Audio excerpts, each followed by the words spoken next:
Diário do Campus começa agora. O nosso convidado de hoje é o escritor, pesquisador e jornalista, o professor mestre do curso de jornalismo da PUC do Rio Grande do Sul, Luiz Antônio Araújo. E o tema da nossa entrevista é a guerra na Ucrânia. Os motivos, os conflitos e o futuro da guerra daqui para frente. Fiquem agora com a entrevista realizada pelo meu colega Guilherme. Olá, o Diário Entrevista começa agora. O nosso convidado é o professor, jornalista Luiz Antônio Araújo. E o tema do programa de hoje será sobre a guerra na Ucrânia. Tudo bem, professor? Seja bem-vindo ao Diário. Tudo bem, Guilherme. É um prazer estar de volta ao Diário do Campus. É um prazer enorme conversar com o senhor. Professor, antes de começarmos, eu pergunto como foi a experiência que o senhor teve quando esteve em 2014 na Ucrânia? Em 2014 eu era repórter e editor do jornal Zero Hora, da parte internacional, e a partir do final de 2013 nós começamos a observar a crise do governo do então presidente Viktor Yanukovych na Ucrânia, em função de protestos massivos. O governo caiu no final de fevereiro e eu me desloquei para a Ucrânia por esse tempo e cheguei lá no início de março, a ponto de conseguir presenciar as primeiras ações de forças russas na Crimeia e no leste da Ucrânia. Sim, deve ter sido uma grande experiência.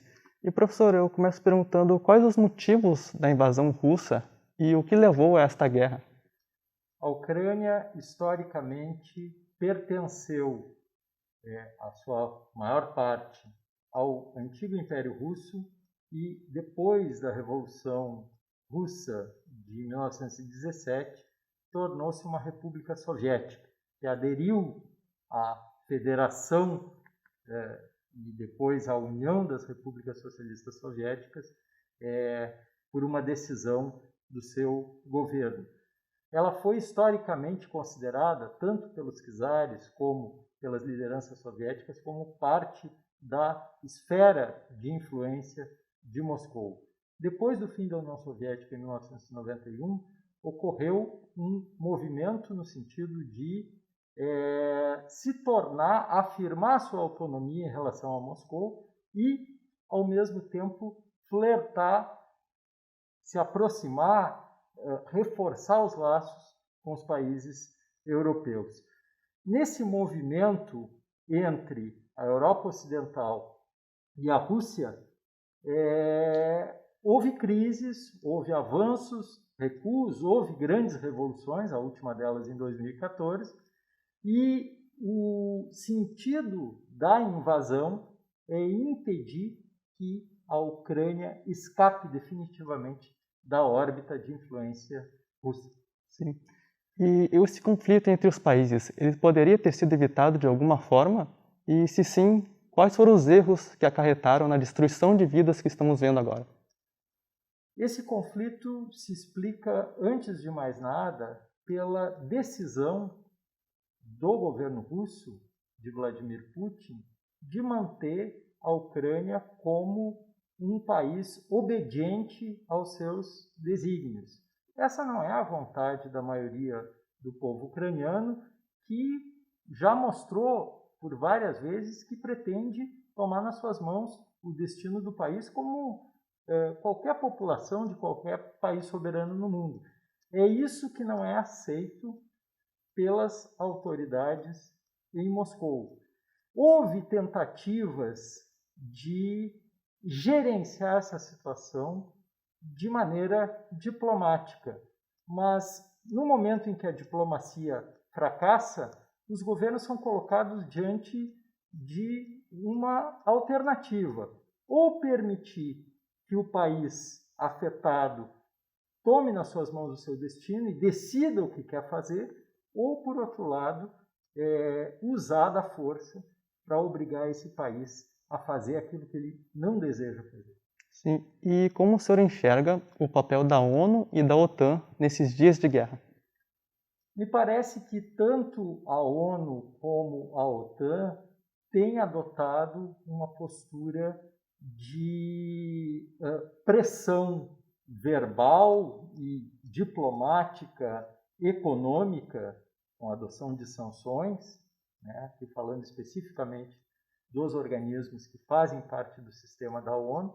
No caso da OTAN, a OTAN é uma aliança militar, ela não tem muito o que fazer na Ucrânia, a não ser, de alguma maneira, apoiar aqueles países membros da aliança, como a Polônia, como os Estados Bálticos, como os países da Europa Ocidental, que possam, de alguma maneira, vir a ser afetados por esse conflito. A OTAN precisa assegurar aos seus membros que eles estão em segurança, mas uma intervenção direta da OTAN na Ucrânia, até o momento, não está colocada, até porque acarretaria uma guerra, aí sim, entre a Rússia e os países membros da OTAN, encabeçados pelos Estados Unidos. Sim, e o senhor mencionou as sanções que os países, blocos políticos estão inserindo na Rússia. Como isso afeta o país? Bem, a Rússia é parte de uma economia globalizada.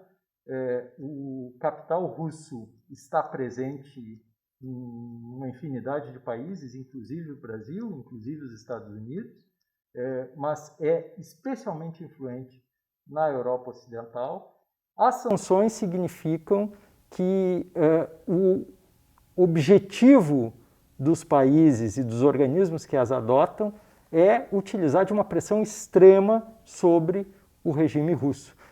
Mas é pouco provável que, antes de decidir pela invasão, o regime russo não tivesse levado em conta a possibilidade dessas sanções. Porque nós devemos lembrar que todas as grandes guerras dos últimos 30 anos, elas foram precedidas de alguma maneira de sanções. Iraque, Afeganistão, Síria e assim por diante. A sanção, por si só, ela não tem o efeito, ela não tem o condão de deter o país agressor, que obviamente tem um objetivo militar que, no caso de Putin, continua sendo perseguido e continua em progressão desde o dia 24 de fevereiro. Sim. E até quando pode se estender essa guerra entre Rússia e Ucrânia? E o ataque russo pode se expandir para outros países no leste europeu? Eu acredito que não, num primeiro momento. O objetivo de Putin, claramente, assim como ele fez em 2014, é dar um passo adiante no controle russo sobre o território ucraniano. É muito provável que, em algum momento, Putin aceite negociar uma manutenção de status quo na qual a antiga Ucrânia, como nós conhecemos desde 1991, não vai existir mais. Vai existir um país que vai se limitar territorialmente ao oeste do rio Dnieper, que é o rio que corta o país ao meio e passa, inclusive, pela cidade de Kiev. É isso que provavelmente Putin deseja, ou seja, ele começou a guerra com controle sobre a Crimeia e uma pequena porção do leste da Ucrânia, e ele terminaria com metade da Ucrânia. Esse é o seu objetivo. Do ponto de vista do povo ucraniano, evidentemente isso não é aceitável, o país precisa ser defendido na sua integralidade e precisa ser conservado na sua integralidade. Para isso é preciso derrotar militarmente essa invasão. É algo que até o momento está nas mãos dos ucranianos e das ucranianas, que permanecem no interior do país, defendendo às vezes sem armas, né? Como nós vimos nas imagens, às vezes pessoas civis se dirigindo e tentando deter com o seu corpo, com as suas mãos, as suas pernas, o avanço de veículos militares russos. Isso, evidentemente, é um ato heróico, mas não vai deter o exército de Putin. A única coisa que pode realmente deter uma expressão tão massiva, tão avassaladora de força militar, é uma contra-força militar, no mínimo equivalente para fazer o agressor recuar. Sim. E nós vimos que o Brasil adotou uma postura de neutralidade em relação ao ataque russo. Essa posição pode prejudicar as relações internacionais do nosso país? Acho que aqui a gente precisa fazer uma distinção. A posição brasileira desde sempre, é uma posição nas grandes questões internacionais, com pequenas exceções muito pontuais, alinhada aos Estados Unidos. E o Brasil tem votado, até o momento, de maneira consistente, no Conselho de Segurança da ONU, onde ocupa um assento temporário, e tem se manifestado nas notas do Ministério das Relações Exteriores, agora na recente entrevista do ministro Carlos França, no mesmo sentido da política dos Estados Unidos. Bolsonaro, o presidente Jair Bolsonaro, não controla nem a sua própria conta do Twitter. Sim. Ninguém pode imaginar que Bolsonaro possa controlar a política externa brasileira. Então, o Brasil está alinhado para todos os efeitos práticos com os Estados Unidos até o momento. Isso de dizer que o Putin é um bom sujeito e que o Brasil quer ver a comprovação de relatórios de que foram cometidos crimes de guerra, é uma retórica para as redes sociais, como Bolsonaro faz desde que assumiu a presidência em 2018, mas não tem nenhum efeito prático efetivo sobre a política externa do Brasil. Sim. E para finalizar, professor, diante de toda essa guerra, do horror que estamos vivendo e da enorme tensão entre as superpotências mundiais, qual é a sua visão para o futuro da geopolítica internacional? Bem, eu acredito que, de todos os pontos de vista, nenhum de nós imaginava antes do dia 24 de fevereiro que nós estaríamos aqui no dia 2 de março falando de uma terceira guerra mundial, de uso de armas nucleares, de possibilidade de conflito entre a Rússia e a OTAN. Esse processo ele é muito recente e ele surpreendeu a todos em grande medida. O que se pode dizer, eu acho, desde já, é que, como sempre, a paz está ameaçada pela ação, pela vontade dos países mais poderosos, das grandes potências. Nesse caso, a Rússia é uma grande potência, é a segunda ou terceira maior potência militar do mundo, de submeter uma nação mais fraca.